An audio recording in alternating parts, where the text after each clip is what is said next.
दिल्यानंतर लागणार आहे त्याच्यावरती जबाबदारी आपली सगळ्यांची आहे आणि या निवडणुकीच्या पूर्वतयारीच्यासाठी आणि एकंदरीतच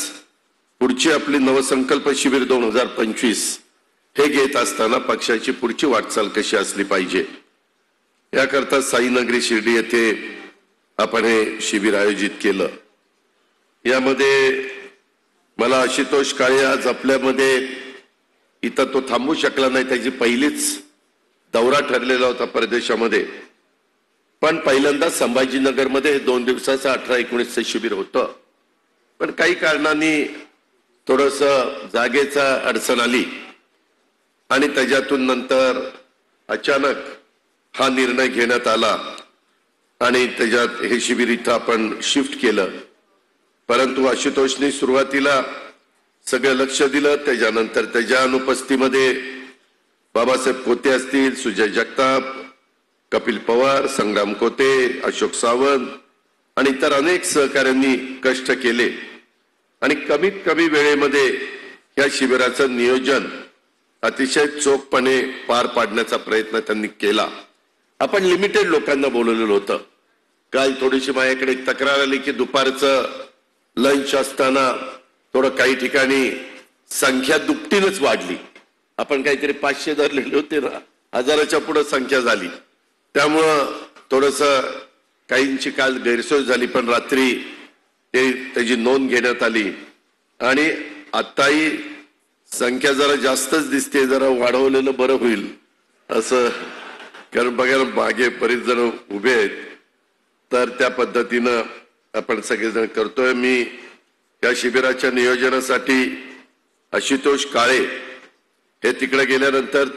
त्यांना मी सांगितलेलं होतं, आशुतोष तू नसला तरी तुझे टीम तिथं असली पाहिजे आणि त्यांचा स्टाफ फार मोठा सहभाग त्यांनी गेले 7 दिवस म्हणजे तटकरे साहेबांनी सूचना केल्यानंतर रात्रंदिवस ही लोक इथं राबत होती आणि त्याच्यामुळं त्यांचंही मी मनापासून कौतुक करतो। त्याचबरोबर आपल्या संघटनेचे शिवाजीराव गर्जे, संजय बोरगे, सूरज चव्हाण, लतीफ तांबोळी, संजय तटकरे या सगळ्या टीमनी पण तटकरे साहेबांच्या नेतृत्वाखाली मार्गदर्शनाखाली एक चांगल्या प्रकारचं शिबिर इथं आयोजित केलं। त्याबद्दल व्यक्तिशः माझ्या वतीनं सर्व माझ्या राष्ट्रवादी काँग्रेस पक्षाच्या सहकाऱ्यांच्या वतीनं त्यांना मनापासून धन्यवाद देतो, त्यांचे मनापासून मी आभार देखील मानतो। एकंदरीत काल तटकरे साहेबांनी सुरुवात केली, त्यांनी काही भूमिका मांडली, संदीप चव्हाण, सयाजीराव शिंदेंनी सांगितलेलं बरं आहे। मी तो विचार केला, उद्याच्या अर्थसंकल्प मांडत असताना हे जे काही आपण श्रद्धेला खूप महत्व देत असतो, कुठं ना कुठं प्रत्येकाची निष्ठा असते, श्रद्धा असते, तिथं दर्शन घेण्याच्या करता आपण जात असतो आणि त्याच्यावर ते रोपाचं जे काही सांगितलं, मी आता वन खातं आणि काही लोकांना घेऊन बसतो, पण ते केलं तर आज पर्यावरणाचा जो असमतोल होतोय, ग्लोबल वॉर्मिंगचं संकट आहे। काही जण तर सांगतात, परवा माणिकराव कोकाटे, आम्ही आपले पंकजाताई, आम्ही सगळेजण बारामतीच्या शिबिराला होतो, तिथं तर काही तज्ञांनी सांगितलं की पुढं